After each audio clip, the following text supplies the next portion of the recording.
My name is Jessica Marlies, and I'm starting to do a series on home baking for all of those of us who are lucky enough to be sheltering at home, stay in place, stay at home, snow day rules, whatever your state is calling it, during the COVID-19.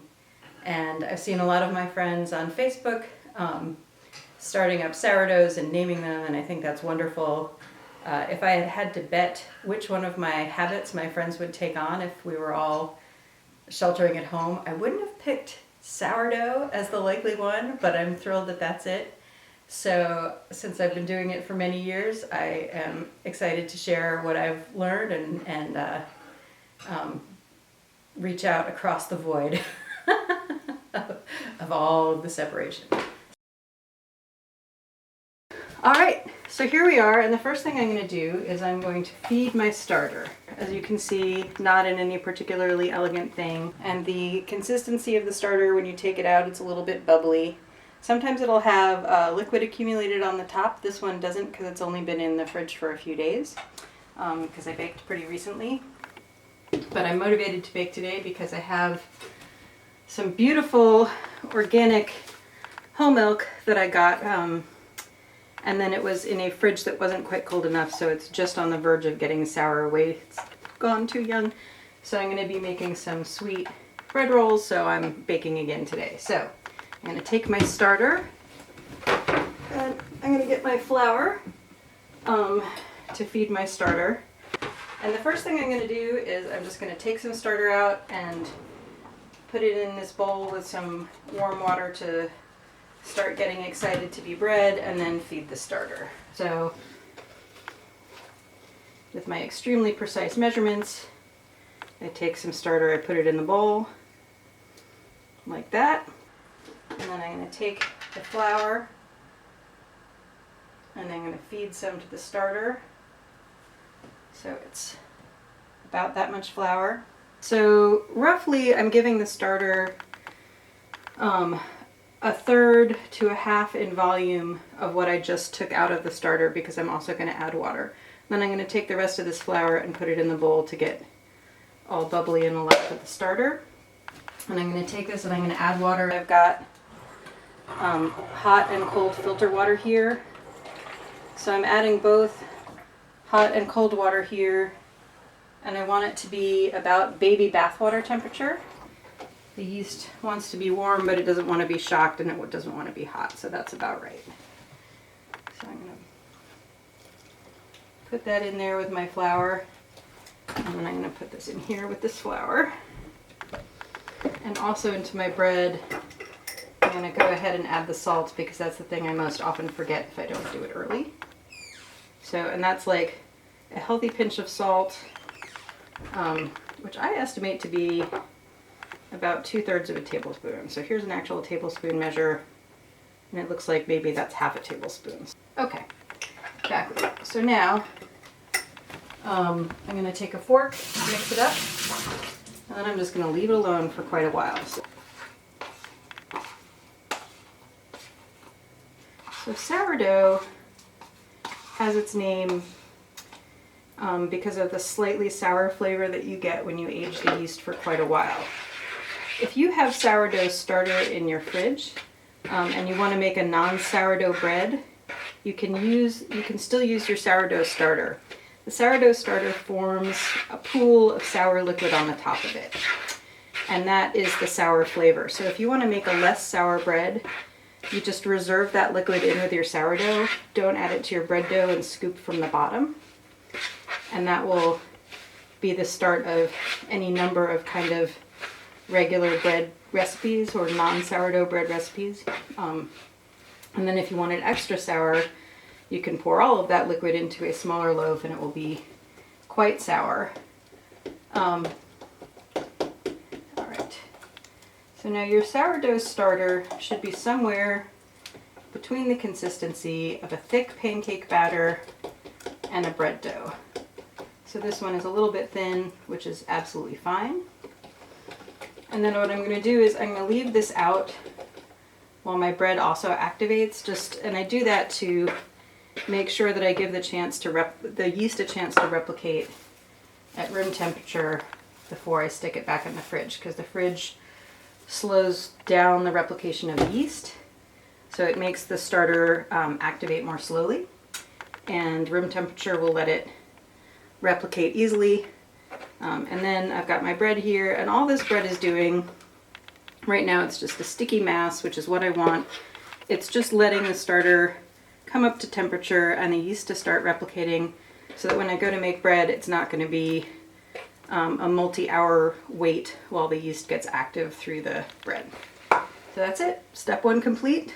I'll see you later. Okay, so here we are about an hour and a half later, and I just want to show you what the starter looks like. So I don't know how well you can see that or how well that's focusing there, but the starter basically is very bubbly.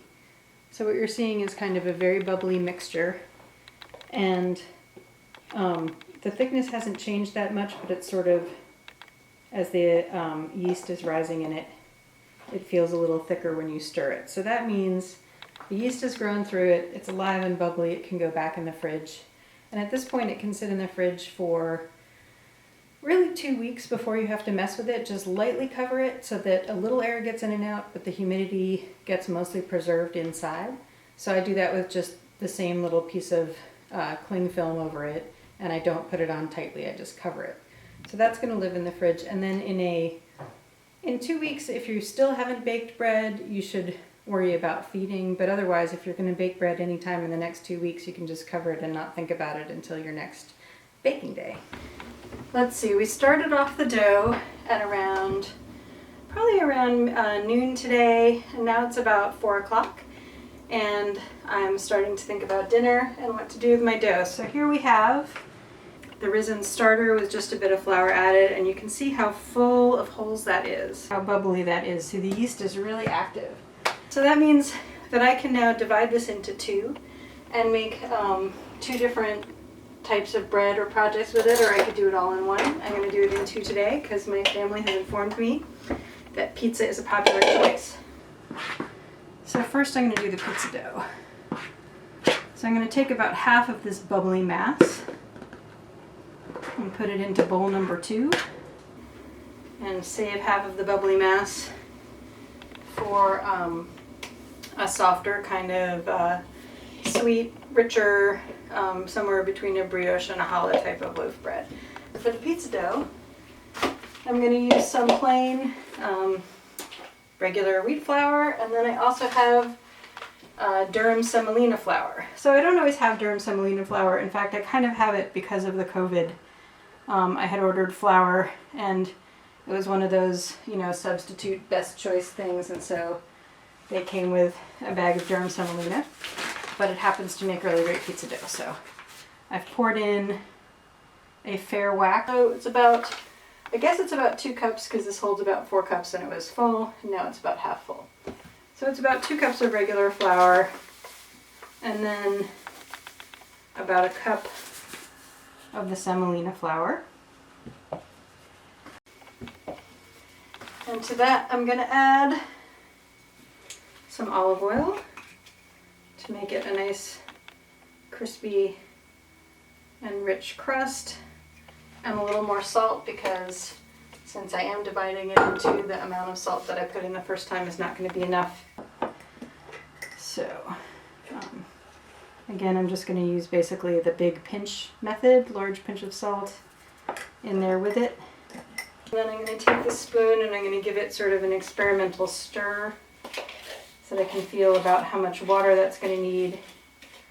So I'm sort of gently bringing it together and feeling how much of it gets kind of picked up by that original mass of dough. And it looks to me like I probably need about half a cup more liquid in there. And I'm going to drizzle some in around the edges where the flour is driest, and then stir it together. And what I want is for that entire thing in the bowl to become one large mass. With my hands, I'm scooping into that dry flour, and I'm starting to push it into that damper mass in the middle.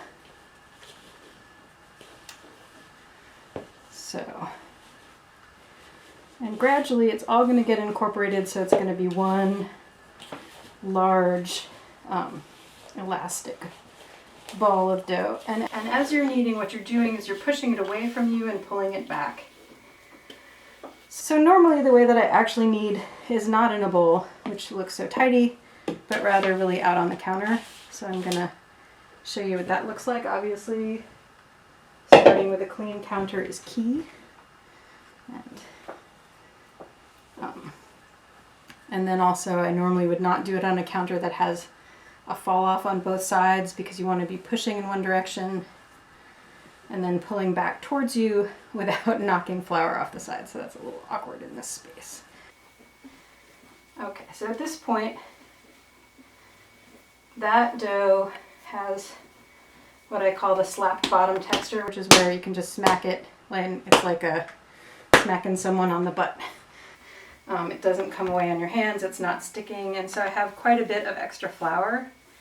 So here, because I'd like to have a little more pizza dough, I'm just going to pick that flour back up, put it in the bowl, drizzle a little more water on it, bring that together, and then knead it into the hole.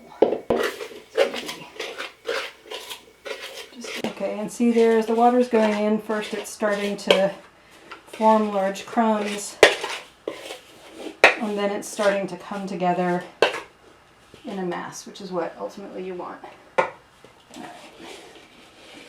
It's also sort of as the gluten gets worked up, it's stretchier, and when it's newly wet and holding together but not yet kneaded, it's got that sort of lump of Play-Doh texture for anybody who remembers Play-Doh and what that felt like. So that's your basic pizza dough. Now this is just going to sit